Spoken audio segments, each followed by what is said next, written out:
record right now. So you're all very welcome. I just have one slide to share, so you'd be delighted. I don't have a ton of slides. Oops.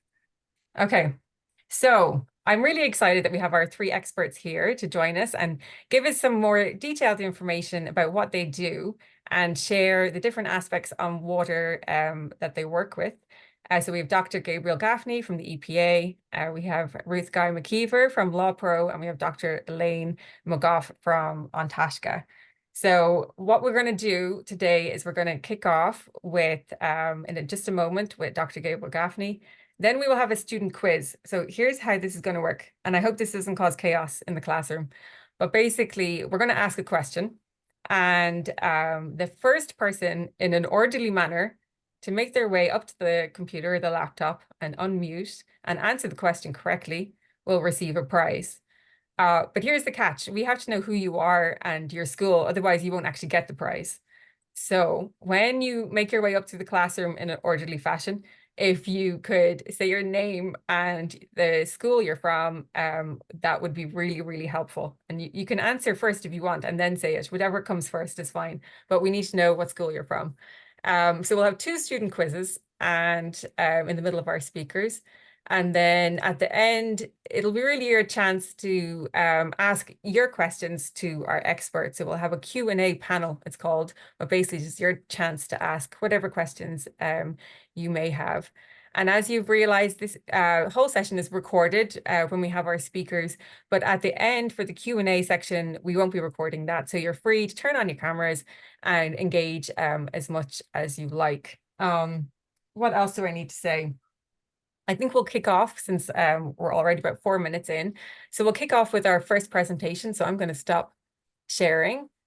And what I'd like to do while Dr. Gabriel Gaffney is getting his screen shared is tell you a little bit about what he does. So he's from the EPA, so the Environmental Protection Agency. He's a scientific officer there. He's got many degrees. He's from Galway, but he's had many degrees, UCD, TCD, followed by a PhD from Ulster University. The thing that I thought was interesting about Gabriel's history and education, at least, was the link between land use and high status water bodies. So I know as part of the River Ecosystem Campaign, we will be, we're looking at land use around the rivers, and we're talking a little bit about that impact and how it's so important. So this really is an expert here on that. So particularly when it comes to agriculture and other kind of land use patterns. What else? So currently Gabriel's working on biological monitoring of rivers, and I'm sure he can tell you in a lot more detail than I can. So you're very welcome, Gabriel, and we're really looking forward to hearing your presentation. Thank you. Thank you, Elaine, for that great introduction. Just let me see. Okay. Hi. Yeah. So today I'm talking about Ireland's freshwater status and how we monitor the rivers and lakes. So that's my main job with the EPA, looking at the rivers and lakes water quality.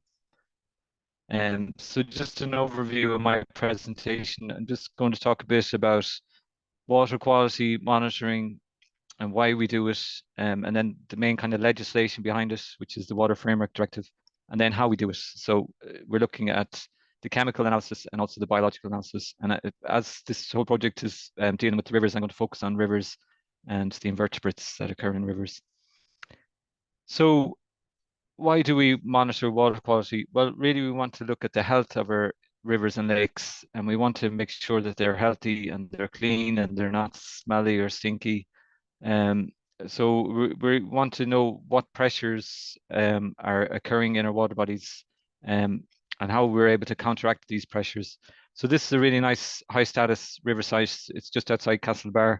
And you know, this is the type of thing that you want to see, you know, real healthy ecosystem, and it's just really, it's a joy like to get out and be part of. So when I talk about pressures on these ecosystems, there's a couple of main ones. There's point source pollution, and this is really coming from things like sewage treatment plants. So when you flush your toilet, all that is going to a sewage treatment plant, and that has to be dealt with. And if it's not working right, there's a potential to cause problems. And then there's another thing called diffuse pollution, And this really relates to agriculture pressures, and I'm going to talk a bit more about that in a few minutes. And then there's other things like changes to flow and sedimentation that also cause problems for our rivers and lakes. So point source pollution, this used to be a really big problem maybe 30, 40 years ago, and the main source was kind of from sewage treatment plants that weren't functioning correctly. And when they weren't functioning correctly, as you see in the pictures, they're loaded with nutrients, and all that's going into the rivers, and it's causing problems. So thankfully, it's not such a problem these days, but it still does occur in certain instances if a sewage treatment system, for example, isn't working correctly. Another problem with rivers and lakes is use practices, especially from agriculture and forestry. So if, for example, a farmer might be spreading fertilizers or slurry too close to a river, and that might get into the river and that might cause problems. Or if it's spread at the wrong time of the year when you've got heavy rain, that might wash in and again cause problems. So you also got things like changes to hydrology, and that just means that you get more water going into a system. So if you've drainage or something, if the land is being drained, you might increase the water going in, and that has the potential to cause problems as well. So all of these have the potential to impact on the ecology and the invertebrates that are occurring in the rivers. So hopefully you're able to understand, and I'm not speaking too fast or anything. But so in terms of the impacts on ecology, one of the big problems I'm talking about nitrogen and phosphorus, and they cause things like overgrowth of aquatic weeds and algal growth in the rivers and lakes. And the problem with these algal weeds is when they start to decompose and break down at night, they tend to use up a lot of oxygen, and so they take a lot of oxygen out of the system, out of our rivers and lakes, and this causes problems for fish and invertebrates, and sometimes it leads to things like fish kills, as you see in the picture on the right there. So there was, we're part of the European Union, and there is European legislation that wants all our water bodies in Ireland to be at least good status and higher good status, and that's the EU Water Framework Directive. So as I say, once all our water bodies throughout Europe have to try and achieve good or high status, and they're like good water quality, and high is the best water quality there is. And the other categories then are moderate, poor, and bad. So we never want to see any river. So when we're talking about our water quality status, the main things that we look at are the physical chemical side, so the chemical parameters, and the biological side, so the plants that are occurring in the rivers and lakes, and the invertebrates that are occurring in the rivers and lakes. So just a bit about the physical chemical side, it's to do with nutrients, and there's other things then, dissolved oxygen that we look at, and temperature and conductivity and pH. So they're all components that we look at on the phys chem side. And then on the biological side, we look at the invertebrates. So these are the insects and snails and worms and leeches and things that occur in our rivers and lakes. So we use them to analyze the biology, biology occurring in our rivers and lakes. And we also look at the plants growing in our rivers and lakes, and they're called macrophytes. So we do macrophyte surveys to assess the water quality. And other teams then, like the Inland Fisheries Ireland, they look at the fish that are occurring in our rivers and lakes. So they do fish surveys. And there's other things like phytobenths, which are kind of algae and bacteria that occur in our rivers and lakes that we look at too. Another component we look at are this thing called invasive species. And these are really species that we don't want to be occurring. Once they get into a system, they take over and they do too much. So we have to watch out for them as well. So in terms of what the EPA do and what I do and other colleagues on my team do, we look at the rivers, and we physically go out to over 2,300 river sites throughout Ireland. And we look at these once every 3 years, although there's some sites that we look at every single year. And with the lakes, we look at over 224 lakes throughout Ireland. But again, there's some sites that we look at every single year. And there's other teams then that look at the transitional and coastal waters around Ireland. So today, as I said, I'm just focusing on the rivers side of it, and I want to give you an idea of how we monitor rivers. So as I said, we monitor over 2,300 river sites throughout Ireland. And the main thing that we're looking at in terms of the biological quality of the rivers, we're using the invertebrates. So as I showed the pictures before, they're the insects and the snails and the things that occur in the rivers. So we use them to assess the water quality. And that system that we use is called the Q value system. And this is based on certain invertebrates have sensitivities to pollution, and some are more tolerant to pollution. So it's based on that the range of tolerances of pollution of invertebrates. And within the Q value system, there's 9 different categories. So Q5 and Q4-5 are high, and Q4 is considered good. And then the other categories are moderate, poor, and bad. So if you're able to see on that table below. So again, this is just to give you an idea. You don't have to know all that I'm saying. And then there is some EPA fact sheets that give a better idea of how the Q value works, and I've sent them on to Aileen, so I hope she might send them around. And it gives a better breakdown of how the Q value works. And again, you're going to be doing a similar kind of thing using invertebrates, and relating them to their how different invertebrates are tolerant to pollution, and some are really sensitive to pollution. So in terms of what we do, then we go out to our rivers and we take a kick sample, and it's a standard method. We just stand there and kick the river substrate for about 2 to 3 minutes. So we do the same thing at all the rivers. And then when you look at what's actually in, we take what we get in our net and we bring it, put it into a tray, and we look at what's in it. And we try to identify then the different invertebrate taxa that are there. So if we get a really good site, you might see things like stoneflies and mayflies and caddisflies. So that's what we want to see. You know, that's a real indicator of good water quality. And then these things here on the right, these are invertebrates. So you've got leeches and worms. And there, if you see them in your sample, if you get a lot of them, it's probably an indication that your water quality is bad. And so, for example, this guy in the middle here, he's able to tolerate bad water quality because he sticks his tail up in the air, and he's able to take oxygen out of the air when there's no oxygen in the water.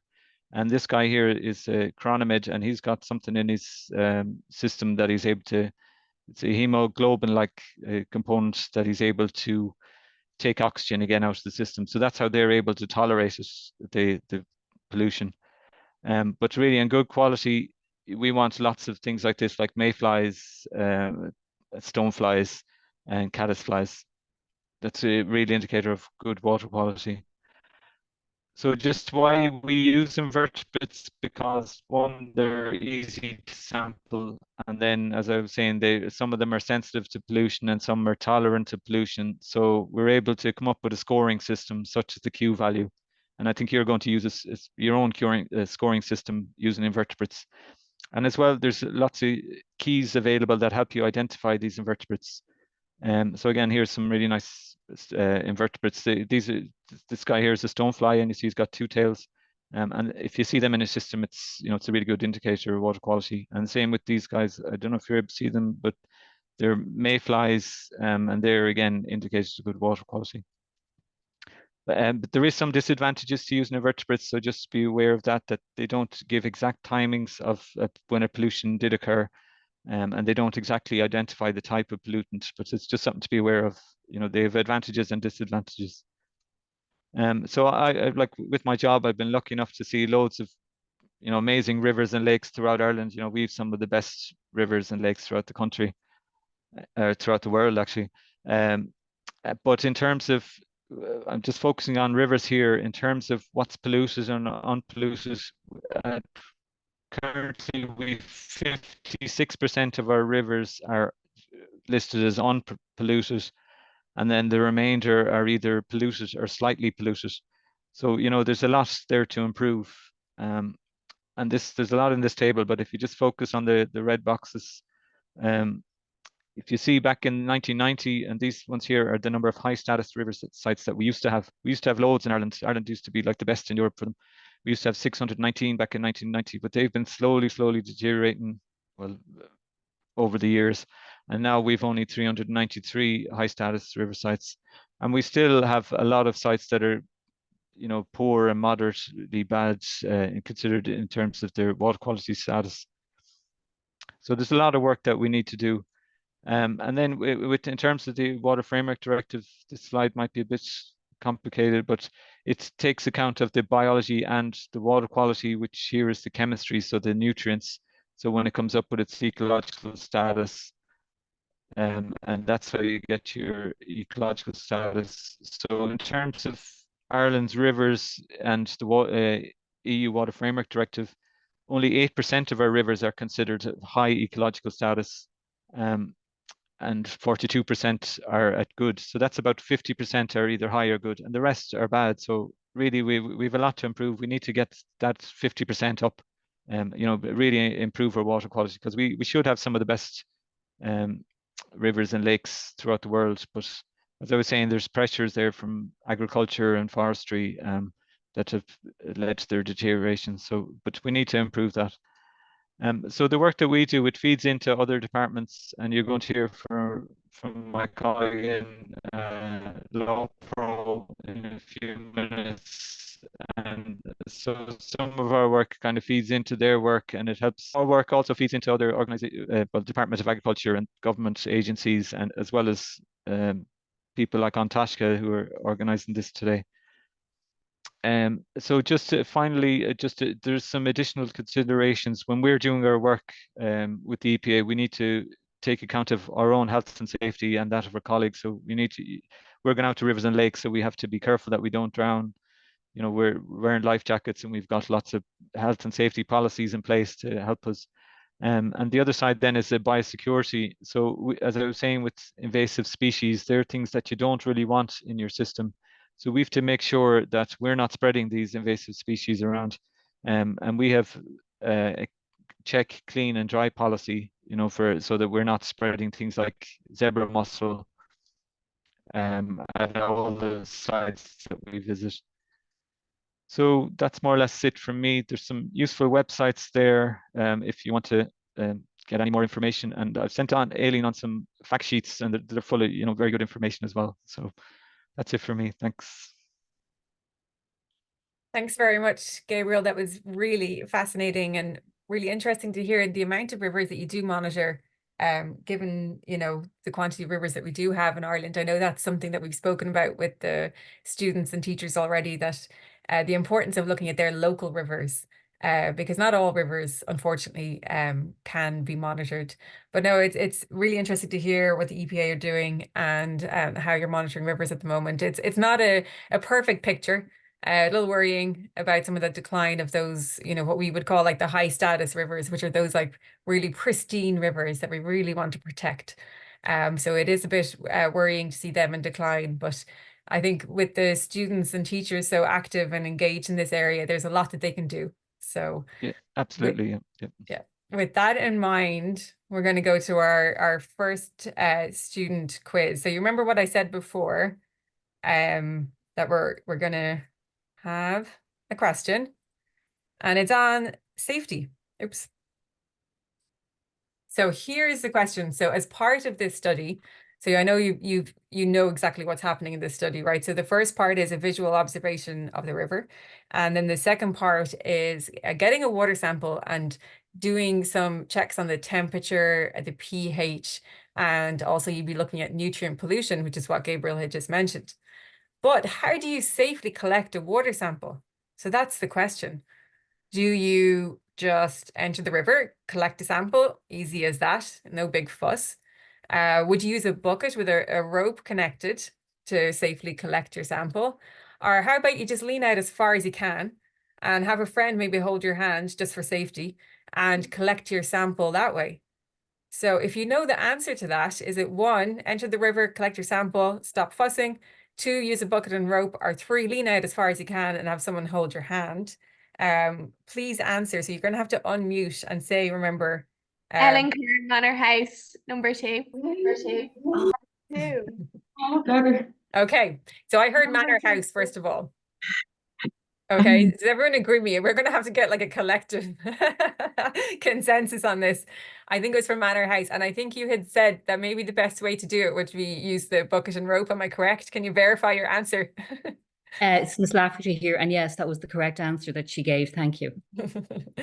That's brilliant. And you're exactly right. We don't lean out as far as we can and have someone hold your hand, because as much as you trust that person, the banks can be slippy and unstable. So I'm glad no one picked that one. And just jumping into the river, you know, obviously I know some of you are probably close to rivers that are quite shallow. And, you know, there's a good time and a place to enter the river when a full safety analysis is done.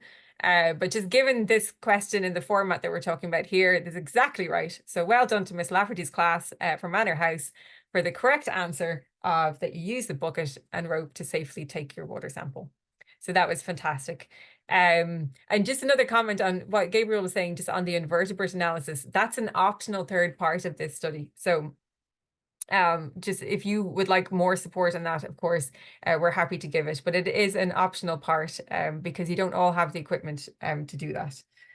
Okay, so we are going to move on to Ruth Gaj-McKeever from LAWPRO. And Ruth, you may be familiar with because she has worked for green schools in the past on the water theme. So some of you may have come across Ruth already. But she has, like Gabriel, there's like degrees in natural science from Trinity, in heritage management, a lot of roles in outdoor education. And as I said, she worked for green schools for 10 years. And now she works for the local authorities waters program. So a ton of experience there. So again, another great expert, great for education and engagement in the community and natural science. So if you have any questions for Ruth, she'd be delighted to answer them as part of our Q&A panel. So I'll pass you over to Ruth now, and she can give you some more details about what she's doing at the moment. Thank you, Ruth. Oh, thanks, Aileen. Really nice to be here, and yeah, it's lovely to see some familiar skills as well that I've worked with. So thanks for having me, Aileen. Yeah, so like Aileen said, I'm just going to give a quick overview of what LAWPRO, sounds funny, or Local Authority Waters Programme is very quickly. I have a lot of slides, but it's not a lot of text, or I'm not going to talk a lot on each one of them.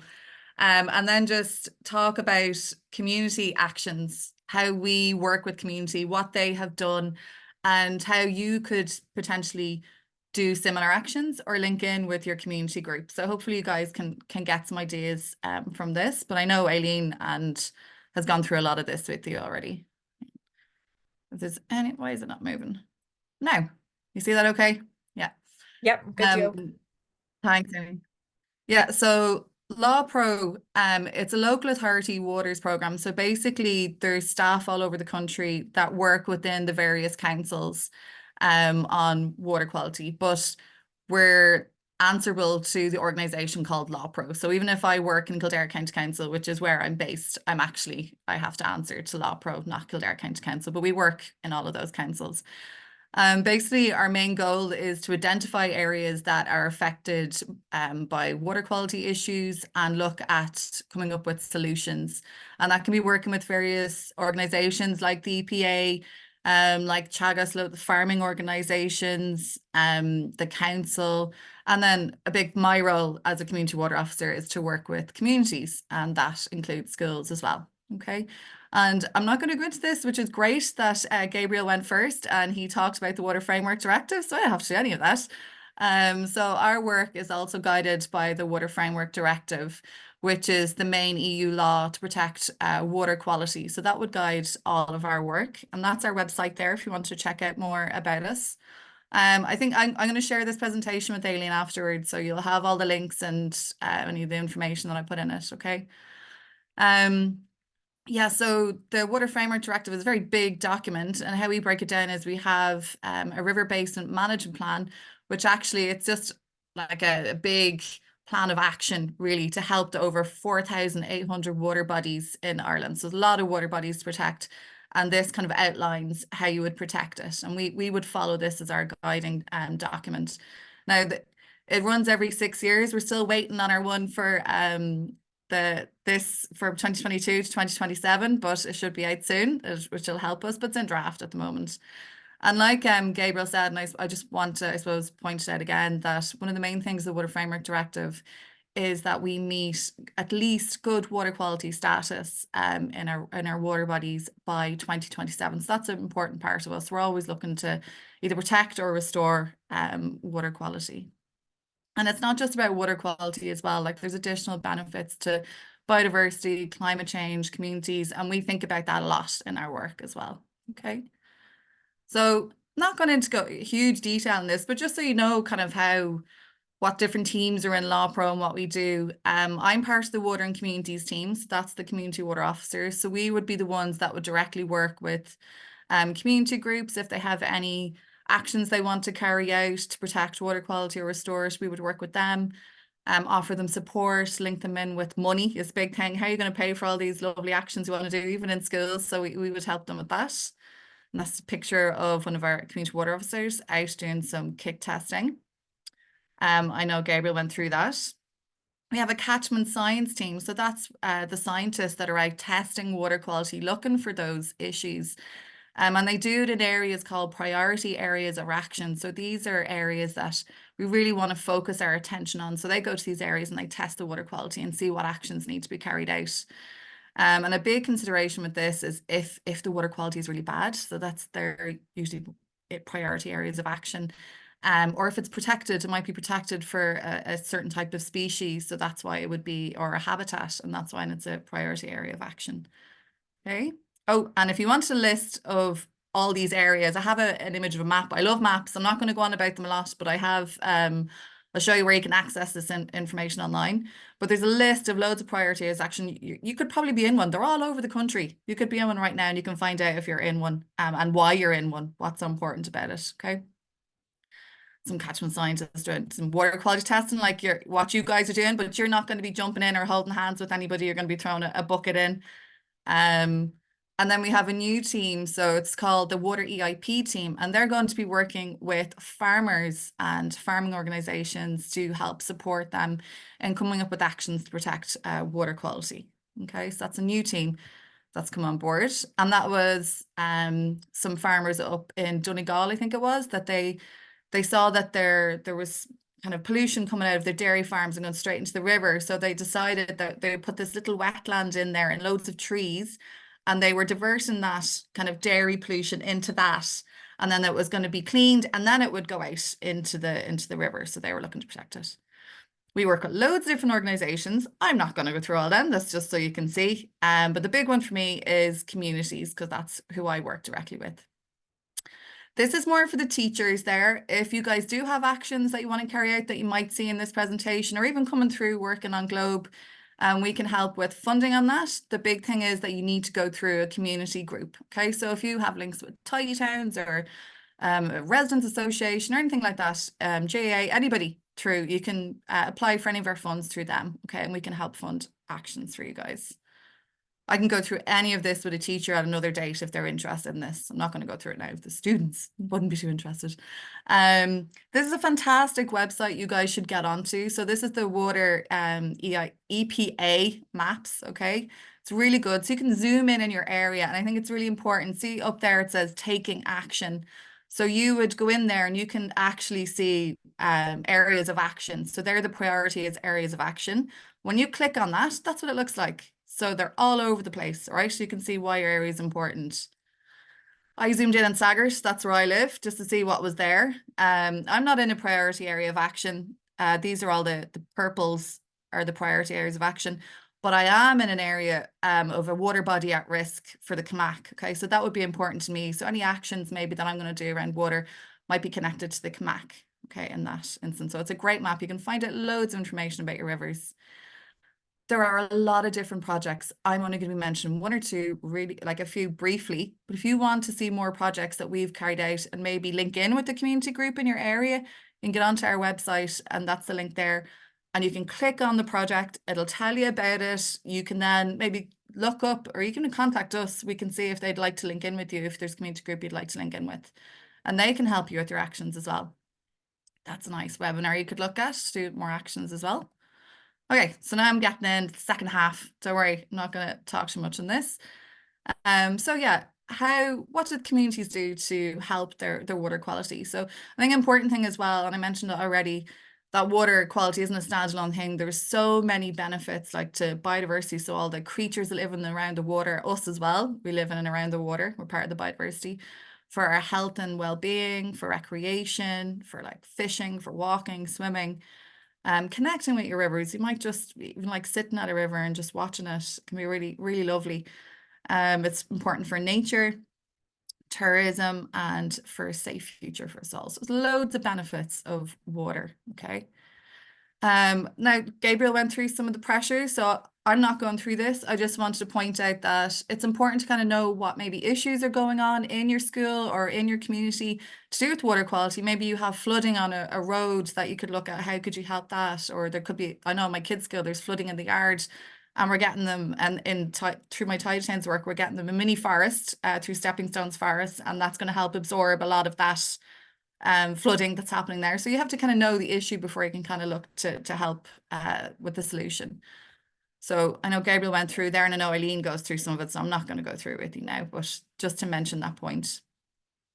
I suppose when you're looking at actions as well, it's know that in different areas along a water catchment, and catchment is just basically an area of land where water drains off and eventually ends up in a water body. Okay, it's just the area of land, so it doesn't have to be right beside the river. You can be in a village and carrying out actions that will help your local river. You don't have to be beside it. Okay, so that's not the issue. The water will eventually get there if it's in your storm drains and everything. So there can be different actions that are carried out in like the uplands or the lowlands or urban, but some actions can be carried out in all of them, like litter picking. You might get too much litter in the uplands unless it's a picnic area, but that's something that can help water quality. So it's something like 80% of plastic that ends up in the ocean comes from your rivers. So even doing a litter pick along the street really helps this. So these are loads of different actions that community groups carry out with support from LAWPRO. And these actions would be more kind of direct water quality ones. And I'll go through a few of them now, so you can and hopefully make it clearer.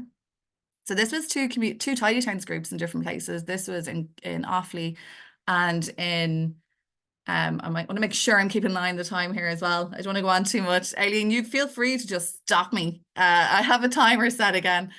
But basically they saw that in this car park here in Gaishin and Offaly, there was nothing really going on here, but there was a lot of pooling of water, and they're like, what are we going to do with this? And then like all the pollutants coming off the tires and the fumes, and it was all just sitting there. So they decided they would actually do a rain garden, and they got an expert to help with that. So they directed the water from the car park into this. You can see the little garden there with the little kind of rectangle over it. And that helped to clean the water. And then they sent it off into a wetland. So that's what and it was really lovely that historically they found that there was a wetland in this place as well. And you can do ponds in your school. When we were having this chat beforehand, there are schools that I'm actually trying to organise them in my local school as well. So that's something that you can do. And this was another similar situation in Westmeath where there was a lot of flooding in a car park, and they just opened up they kind of opened up the garden. There was like a little kind of garden space there, and then the water went in there instead. And that's just another example in Kerry, another pond. Another idea, rainwater planters. So a lot of our work is about slowing the flow of water to rivers in the first place, and that can help but stop flooding. So like rainwater planters are a good idea for that, especially in schools. It can be something that you can do. There was the Bi-Urban project in Stony Batter. It was over 70 different places where they had this, and a school did it, and companies and houses. So that's something that you could do to catch the water coming down from your drain, and it goes into there. It goes into the rainwater planter. And so it goes into there, and then it'll stop the flow all of it coming out. But they have a really good website they can go to, and it kind of goes through what they did. They're actually designing their own rainwater planters now, because they found, was it 95% of them worked fantastic, but then something like 5 didn't. So they're improving that. There's another Tidy Towns group that did a fantastic job on rainwater planters. You can see they have it hooked up to their rainwater butt there as well. A lot of yous might have them as well. And that's a very good website. Oops, sugar. That's a webinar and different actions you can carry out. I'm not going to show it to you, but it's there. Citizen science, we do work, and I know Aileen said it's optional. I know Gabriel went through it where you're kicking up the creatures to identify them, and that can help tell you if the water is dirty or clean. And I know Aileen, it's optional, but that is something if you wanted support with, or you can link with your community group and see if they can help you get resources for it, and maybe they're trained in it and they can help you. And that's just kind of a simple guide that we have. 3 good guys, 3 bad guys. 3 good guys don't mind. They love clean water, and the bad guys don't mind dirty water. So that's what you usually find them in, dirty water. Okay. So I'm not going to go through it now because I have a lot of time. But there's murals as well, which is an easy thing to do to raise awareness. Some people don't know about water related issues. So you could have a mural in your school. One of them is in Stony Batter. And here you can see they're looking at the historical value of rivers with their lovely bridge. So that's something you could do. There's dams that you can have to help stop. Now, you guys wouldn't be telling you guys to go do a dam, but maybe there's a community group that's doing it and that you could link in and they could tell you about it, where they help, like in times of flooding, to hold back some of the water, but let out a little bit at a time. Fish passage. It's hard to say, actually. Should try to say it. So sometimes there's barriers to fish getting up rivers. There's a lot of them, and there's actually a survey by IFI at the moment where you can find more information on it, Inland Fisheries Ireland. So you're trying to help the fish get up the rivers and have a more natural state of rivers. And that would be a nice thing to hear about if there's a community group doing it in your area. You can stabilize banks. I'm not going to go into a lot of this because I know I have to finish now. River cleanups, guided walks, and we can help fund any of these activities, or we can link you with community groups yourself to help with that. Invasive species, another thing that's very popular, dealing with them and getting rid of them. There's action days. I know if some of you are on Green Schools, that there's an action day you have to carry out as part of your Green Schools program. So maybe there's some water related ideas that you can include in there. This is just an example of a biodiversity water day that was carried out. They got guest speakers in. There might be a wetland near you that could take a school visits and have talks and have an educational program around it. Misconnections. And I know you guys probably go into this, so I'm not going to go into those details, but I don't know if you know that there's pipes that come out of your house. Some of it carry surface water. So like the drains outside, it's just be surface water. So rain would go and then just go straight into the river. Or there could be fell water. That's the water coming from your toilets and your showers. And some of those, the dirty water is connected to your surface water by accident, and it can get into your rivers and cause problems. So you could do a outfall safari on that to check if you actually have any misconnections going into your rivers. That's just where you can get more resources on it. And then there's Think Before You Flush, which a lot of our community groups would work on to help kind of protect those systems and stop water pollution. Okay, so I think I went over a few minutes. I'm so sorry. I had the time wrong and all. But if you do want to link with a community group or you want funding, just get in touch. And Aileen has my details anyway as well. Okay, thanks, guys. Thank you so much, Ruth. And I think like that information is invaluable for schools for linking up, particularly if they want to engage with that last part on doing the ecological testing. And I will, maybe Ruth, you could put your email address if you want in the chat box. That would be great, because if someone does want to link up, there are community water officers around the country, and it may be that you could get someone to team up with you and do your kick sample. So that would be absolutely fantastic. Okay, so you've heard from the EPA about how we monitor our rivers, which is fantastic and really interesting. And we've heard from Ruth from LAWPRO about the kind of works that happen in the community. So what we're going to do now is we're going to do our next quiz. But I just want to remind you all that I'm going to ask a question. And when you know the answer, if you could come in an orderly fashion to the computer and unmute and answer, the first person, and hopefully we can get this right, we'll get a prize. Oh, your mic and camera is not working. So I'm sorry if it doesn't work for you. This is probably a little unfair, but we're just going to go with this again. Okay, so not everyone has a mic. So we're just going to ask the question, and I'm going to put it up into, okay, right here. I might not go into presentation mode quickly. That was our water question. Okay. So you've heard a lot of information, and you've probably heard people talk about nitrate and phosphate, which is a type of nutrient pollution. And we know that we all want nitrogen and phosphorus because it supports life. It's very important. I didn't even ask. I was trying to give everyone time. Must be a national food. Okay. I have national skills. You guys are also good. I know. I think Deborah Moore's class actually got it that time. Okay. So Deborah Moore's class was the first one that I saw, but I will talk to my colleagues here to make sure that we are fair with this one. But I know. this is a good test to see if this works or not. I think I have my answer. Okay. So yes, nutrient pollution. We're saying that it is a problem when we have too much nutrients in the system. And you were saying that doesn't come from vehicles, I'm imagining.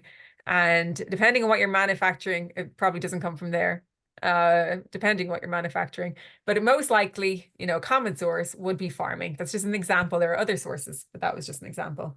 So I think it's well done to Deborah Moore's class, but we'll have to, I'm going to talk to the judges afterwards just to be sure. Okay. Don't worry, you'll find out if you're the winners or not. Okay, so in the interest of time, everyone's doing great. We are going to now hear from Dr. Elaine McGoff. And just like the other speakers that we have had, there's a lot of education and there's a lot of experience there. Elaine has a PhD in freshwater ecology. She's been working for over 20 years in this area, so an awful lot of experience. She is the head of advocacy in Taisce, which is what we're part of Taisce as well. And really, you know, Elaine, and she can tell you herself, but her kind of mission, it's all about protecting our freshwater and making sure there's proper policies and planning and procedures in place to really protect our waters. So listen closely. Elaine will have lots of information to share. And then afterwards, we will have a few moments to ask questions from our experts. So take it away there, Elaine. Thank you very much. Great. Thanks, Aileen. Just checking you can see my slides and hear me okay. Yeah, all good. Perfect. Good morning, everyone. You've heard a lot of information this morning. I hope your brains aren't full. If you can make a little bit of room for me, that'd be good. As Aileen said, I'm Dr. Elaine McGoff. I'm head of advocacy with Taisce. I have a PhD in freshwater ecology from Trinity College, and I've been looking at water quality for nearly 20 years, which makes me feel very old. I'm really delighted to speak to you here this morning and to hear that you're doing a river ecosystem citizen science campaign, which is a very hard thing to say. It's a good tongue twister. As Aileen said, my job involves trying to get the government to protect things like water quality, nature, and our climate. And the more people that know and care about our environment, the easier it is to persuade the people in charge to do the right thing. So that's why each of you listening this morning has a role to play. And it's why this campaign is so important. Your opinion and your voice counts. So I'm really delighted to get to speak to you today. Let me just, sorry, my slides aren't moving for me. 1 second. Okay, so let's start with the basics. Why are fresh waters important? Well, water is essential for wildlife to thrive, but it isn't just for drinking. So amphibians like newts, frogs, and toads use water as shelter and breeding grounds. Butterflies get really valuable nutrients, minerals, and salts from slightly muddy water. Birds use it to bathe, to remove parasites. Bats often fly and forage over waterways. And that's not to mention all the hundreds of species that both Gabriel and Ruth have talked about that live under the water, like mayflies, dragonflies, and fish. So at a really basic level, access to water is essential for life on Earth, for all living things. And I know you're all going out to your local water bodies if you haven't already. So first things first, what does a polluted water body look like? How can you tell if a water body is clean and healthy? So, does it look like this with the lovely algal bloom on top? Or like this with rubbish floating around in it? Or worse still, dead fish? It's a really bad sign. It's pretty obvious when you look at these three that they're polluted. But then what about this one? The lovely river Slaney. Or this one, the Nore. It's beautiful, isn't it? But the EPA data tells us that the Nore and the Slaney are some of the most heavily nitrogen polluted rivers in the country, but you could never tell by looking at it. They look beautiful, but that's the problem with water quality. You often can't tell there's a problem until it gets really bad. And let's talk about what's happening underneath the surface in these polluted water bodies. As water gets more polluted, the more sensitive species die off. As Ruth and Gabriel talked about, things like mayflies and stoneflies, they really don't like pollution. So when you get any sort of pollution, they begin to die off. And you end up with things like flies, fly larvae, worms, and chironomids, the things that Gabriel was pointing out to you earlier. So basically the system, the ecosystem becomes much less complex. There's only a few things left in it. And as you lose these species, you lose what I would call function. So basically what I mean is each animal in the system has a job of sorts. So some of them, their job is to scrape algae off rocks. Some of them shred up leaves that fall into the rivers and lakes. Some of them eat pest species like mosquito larvae in the water, which is great because everybody hates mosquitoes. But when you start to lose the species that do those jobs, then the functioning of the ecosystem also breaks down. So the algae won't be scraped off the rocks, the leaves aren't being shredded up, and it just has knock-on impacts on the whole ecosystem. So the water body will slowly start to die, and ultimately you might end up with something that resembles pea soup. So in the top left-hand photo, that was what I would call pea soup. Where the algae just takes over and it blocks out the light from the rest of the water body. It kills off any other plants and you're left with worms and green water. And this is actually what happened in Lough Neagh just last summer. It turned into a stinking mass of rotting algae.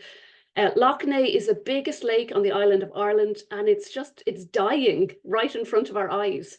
Last summer, the whole lake was enveloped in green algal gunk.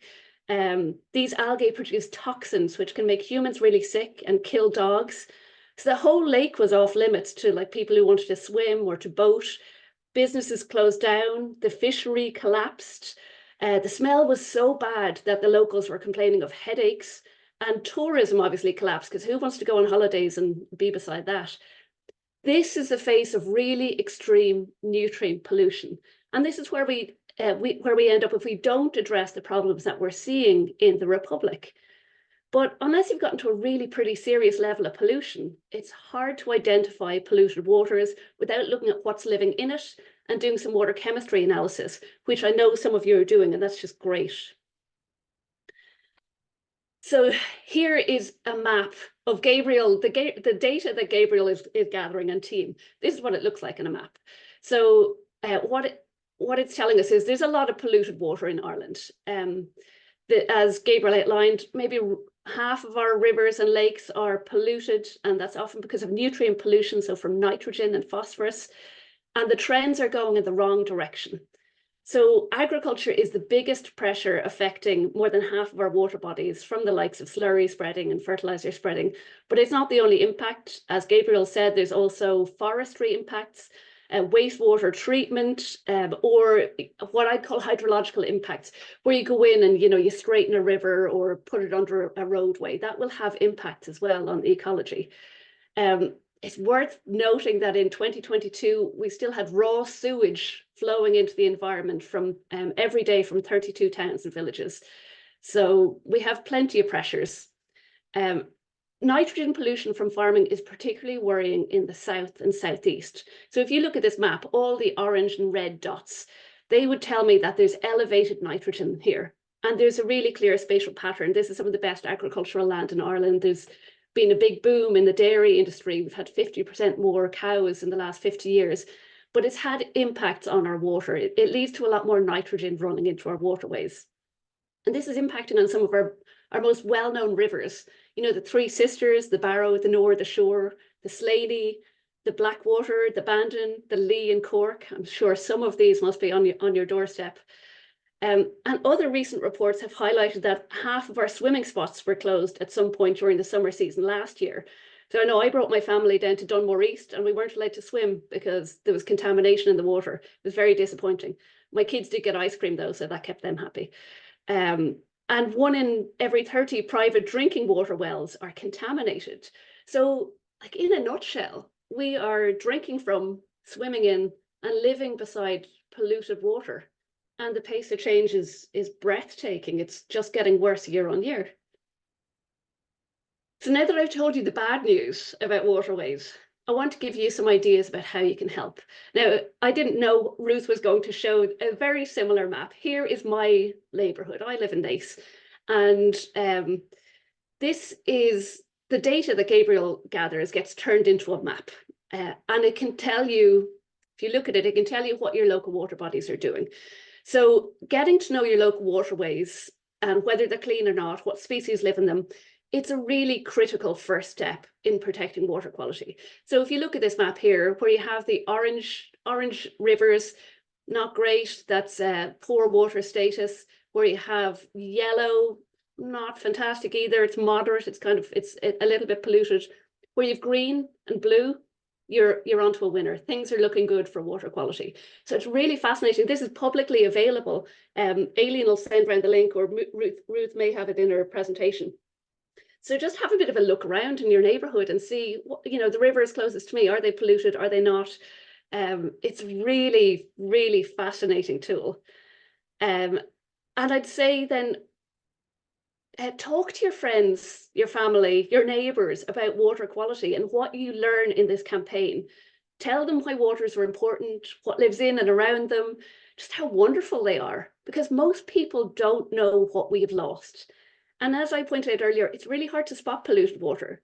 So most people are totally oblivious to just how bad things are. People don't know that half of our rivers and lakes are polluted. As I said, you'd be looking at like the Nore, the shore, they look beautiful. You'd never know by looking at them. And if people don't understand something, they won't want to protect it. Our rivers are like really precious blue arteries running through our land. And we need help spreading the word about how important our rivers and lakes are. So that's a job for you. And I'm often asked the question, what's the best thing individuals can do for nature and water quality? Because there's an awful lot of bad news out there. And what I always say is creating a clean water wildlife pond in your garden or on your school grounds is the most valuable thing you can do for wildlife. So much of our water is polluted, but you can literally install a clean water habitat within a day in your garden or on your school grounds. And I was involved with some research in the UK, and it showed that ponds are actually more biodiverse than huge big rivers and lakes. So they're small, but they're really mighty. There's lots of information about how to build a pond online. There's a lot of bad information online too. So make sure if you're going to build a pond, get your information from, on Taisce have done books and booklets. The information is up on our website. Aileen can share it with you. So just make sure you're getting your information from a reputable source, because you don't want to build it and do it wrong. It would be really disappointing.